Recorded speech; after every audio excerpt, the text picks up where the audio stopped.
Hi, this is just going to be a quick overview of the Unchained Fiendsmith deck that I built for my partner, both for them so they can figure out how the deck sort of is constructed, and just as a fun thing for other people to look at.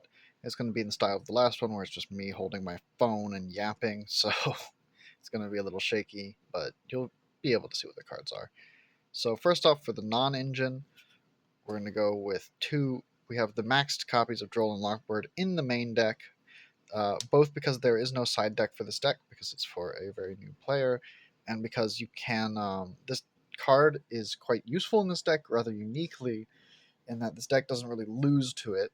It says this is a symmetrical effect. Your opponent can't add you, not your opponent, both of you can't add cards to your hand when this card resolves for the rest of the turn. Except this deck kind of doesn't do that much. So you can draw yourself when your opponent mole charmies you, and the mole charmies are these little uh, they're like max C but more specific. So the one that we really don't want to resolve is Fualos. So if they Fualos you and they get their first draw and you have done your one, basically the deck only has like 1 to 2 searches total. You can then draw in Lockbird, and they can't draw any more cards because that is adding a card to the deck. So that's quite good in the main deck in this deck specifically. 3 infinite impermanence. This card's just always crazy. Being a trap card means that it's way harder for your opponent to interact with. It's not once per turn, so if you open multiple, you can use all of them. And it has the bonus effect where if you're going first, you can set it and flip it, and it negates like the ones in the same column as it, which is just really nice. Another really mandatory hand trap, in my opinion, is the 3 Ash Blossom and Joyous Spring. This can just straight up negate the Mole Charmy, so you don't have to worry about it. And also, it just hits basically. There's not a single deck in the game that this doesn't hurt. So, just really good. This should be a Rescue Ace Fire Attacker. When I give this deck to my partner, it will be a Rescue Ace Fire Attacker. This card is like pennies. I just haven't been able to get a hold of one. So, this is what you summon off of these 3 Rescue Ace Impulses. 2 Ultras and a Rare because I'm evil. This is like a really budget Mole Charmy where you activate Impulse, summon Fire Attacker. Fire Attacker is a one-time draw 2, discard 1. So and it just sits on the field as a level 6 body. Since this deck does make quite a few level 6s, I thought about putting a generic level 6 in for like situations in which you have that Fire Attacker left over and you want to use it, but I decided that was kind of silly, so I didn't. But yeah, this card's just pretty good. It's just a budget alternative to the Mole Charmies. We have some non-budget cards in here, but Mole Charmies at like $12 a pop for the Fualos was a little much, especially when we already splurged on a Bow and Fiendsmith Tract. 1 Ghost Bell because I had 1 extra. I think I'd like this to be at 2, but I don't know what I'd cut for it. And 2 Effect Veilers. This card is also not once per turn, so I could see you running 3 of this, but it's basically just another imperm, negates a monster. So it's like fine, but it's accessible and quite easy to use, so I put it in. Then we go on to the engine stuff. We have 3 Tour Guide from the Underworld. This is a great starter. You can normal summon this and then search Buell. Then negate this thing's effects to special Bu. I really don't know how to pronounce this. Buell. And then you have 2 bodies on the field. Most of what this deck's plays are is it wants to get 2 fiend bodies on the field. If it can produce 2 fiends, it can go into either of its combos, and usually both. We're on 2 Bows because it's just a really good extender, so it actually doesn't hurt too much to open. I've seen people run even 3, but we don't really need to run 3, I don't think. And then the card that goes with Wow, Mutiny in the Sky. This is a fusion spell that lets us summon a bunch of different monsters in our deck, but there's one in particular that it really wants you to summon that we'll get to in the extra deck. 2 Fiendsmith's Sanct. Also, this fusion summons by recycling cards, like putting them back into your deck, so it gives you like a ton of grind game. You can go multiple turns and still not run out of resources, which is really useful, especially for a deck that I want it to be as like beginner friendly as possible within the restrictions of I still wanted it to be a very competitive and like playable deck these days. Um, I know Unchained is considered like a rogue deck and a little bit of a complicated one at that, but honestly, its basic plays aren't that crazy.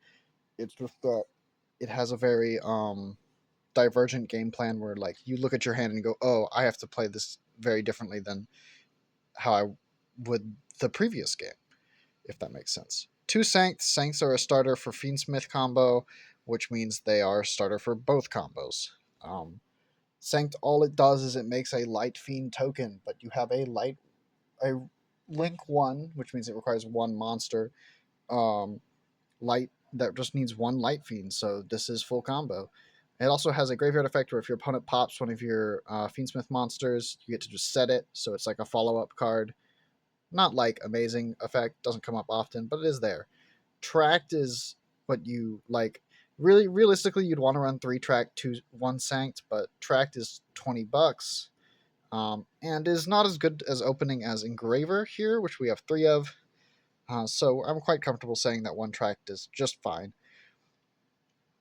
Tracked is just like it searches a light fiend and then makes you discard a card. So, which actually is an upside in this deck because you're running 1 Fabled Lurie, which is a light fiend that when discarded special summons itself. So you always just search it with Tracked, and that gets you full combo. Tracked also can be banished from your graveyard to fusion summon, which is quite good. Your 3 Engravers, which discard themselves to add a spell trap and then have an effect engrave. This card is just phenomenal. This card is crazy. It's also a level 6 fiend, so we can make Wave King High Caesar, who is just a ridiculous card. Here's the Lurie I mentioned. Uh, kind of a brick, but if you go into Fiendsmith combo, you can always just discard it anyway, so not a big deal. And worst comes to worst, you can always just normal summon this guy and link him off for Requiem. So, you know, same with Lacrima. Um, like these two are pretty bad to open, but they're still light fiends at the end of the day. Lacrima is just the really good extender in the deck and has a ton of effects that just are like how the combo works, if that makes sense. Fiendsmith in Paradise. So this technically has an effect on the field where it like sends a bunch of cards to the grave if you have a high level light fiend, which is specifically Desiree in this deck. But what you really want it for is this graveyard effect. You can send a Fiendsmith monster from your deck or extra deck to the graveyard. There is a Fiendsmith monster in your extra deck that is a interruption when sent, where it like pops a card. So that's quite useful. Now on to the Unchained cards. We are on the obvious sort of ratios here. 3 Abominations Prison. This card searches any Unchained card and has the effect of all the back row in the Unchained deck, where if you send it to the graveyard, well, if it's destroyed specifically, it will special summon a Unchained monster from the deck. So, quite nice. Then we've got Shama. Shama goes with the other one of name in this deck.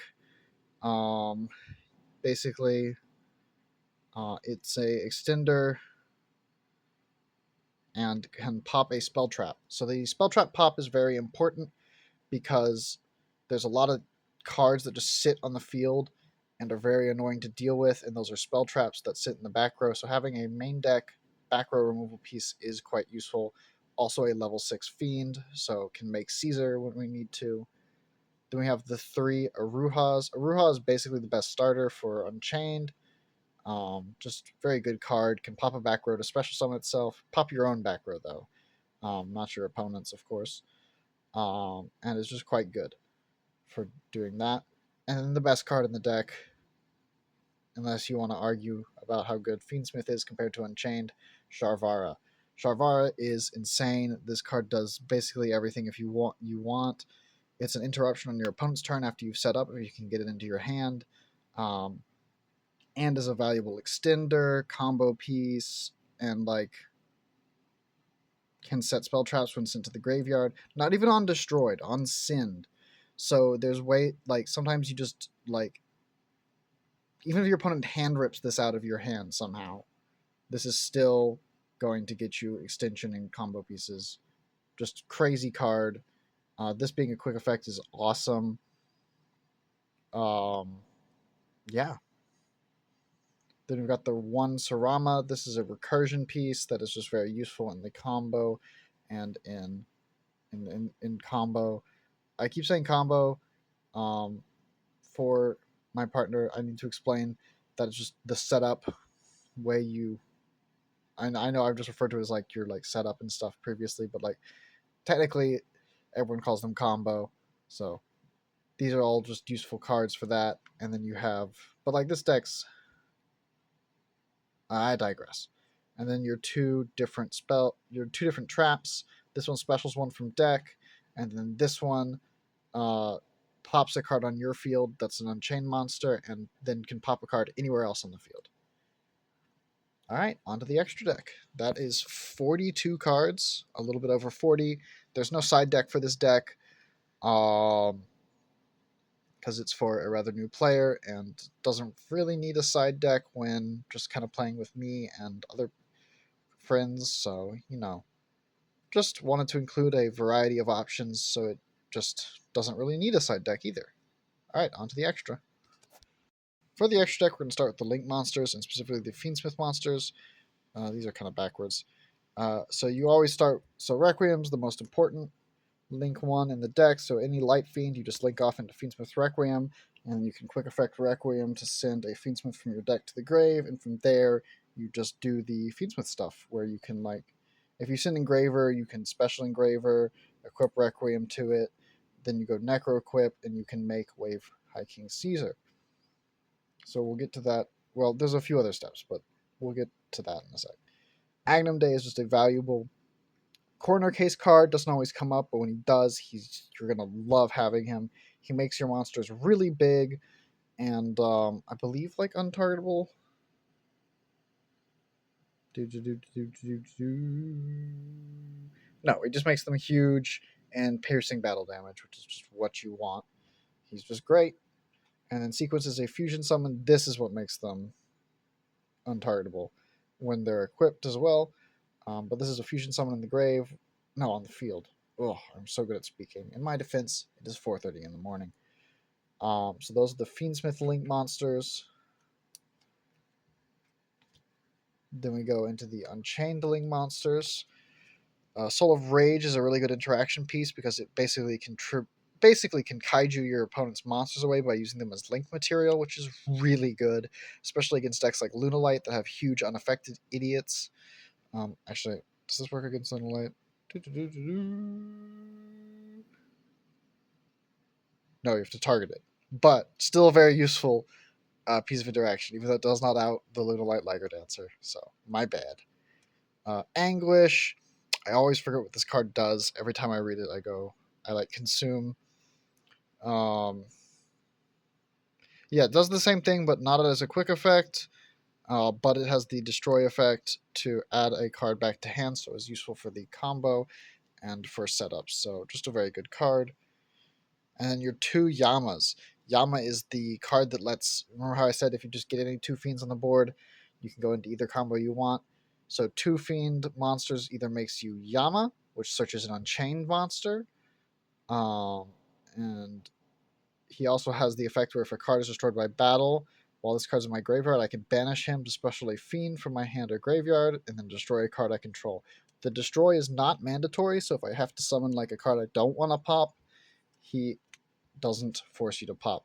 This card is really good, so we run two because of the banish effect. It might be a little harder to. You might run out of this guy, essentially, unlike the others who get shuffled back with the Mutiny in the Sky. The last two links are the generic, just really strong cards. SP Little Knight is just good in everything. This is just a generic card to go into if you get stopped and you just wind up with two bodies that aren't full combo, or your full combo plays have been negated. You can just end on SP. SP is a quick effect, banish another card and itself, or another card on your field, and then they come back at instep. And when it is summoned, it also is a banish from anywhere if you used an extra deck monster. And then this card's crazy. Basically, for the low cost of needing to have a Fiend monster in your deck, you get just a free boss monster. This can special any monster from your deck, not from your deck, from your grave, um, effectively in this deck. It's light or dark, but they're all lights or darks in this deck. So, well, actually, Shavara's a fire, aren't they? Yeah, some of the Unchained ones are fires. So I'm talking out my ass again. But just a really good card for the it does have the discard for cost, which is a little annoying, but it's a pop, it's a revive, it's just so much interaction, and it protects itself by banishing itself to the end phase. Just a really good card. Um, then we go to the two Xyz monsters. Um, Wave High King Caesar. This is what you're trying to make with Fiendsmith usually, even though Fiendsmith is supposed to end on like the Desiree negates and stuff, which we'll get to. This guy's just better because you can make him with Necroquip and a Engraver, two because they are two level 6 Fiend monsters. He just represents a not once per turn monster negate, which is just really effective. He has some other text that mentions like DD monsters. Don't worry about that. We don't run any of those. It's just don't think about it. And then there's this guy, Melamedi the Brash Djinn. Once per turn, you can attach an Xyz monster from this card to target one other Djinn Xyz monster you control. This turn, that monster can attack twice during each battle phase. Neat! That doesn't matter. None of this text box matters. All that matters is that it says Fiend Light. Fiendsmith. Yippee! And lastly, our fusions. Arrow Leader lets us send any fiend to the graveyard, so this is how Fiendsmith will get to Unchained, usually. Really good. Necroquip is like a contact fusion, so it doesn't need a fusion spell, where it will eat an equip spell and a monster equipped. So a monster equipped with Monster Bard plus a fiend monster card. So you usually eat it equipped a monster equipped with an equip spell and the equip spell because all the equip spells in this deck are monster cards. And then she is a rank 6. She's a level 6 body, so you can make Wave High King Caesar. She also has an effect that can come up sometimes, but not very often. Desiree is the like actual Fiendsmith boss monster. He can negate a bunch of cards in the field equal to the number of monsters equipped to him, and has the Send to Grave effect where if he's sent to grave, he can send another card to the grave if you target it. So he's the send off Fiendsmith in Paradise, and you make him pretty often as well. And then finally, there is the TCG exclusive Loose the Dust Dark. This goes with Buell and Mutiny in the Sky. They form this like 3-card package that's really good. This guy is fusion summoned by shuffling cards from the graveyard into the deck, and protects your leftmost and rightmost main monster zones. So it's important to summon, because of this guy, your Wave High King Caesar in the farthest left or right zone, just to keep him from being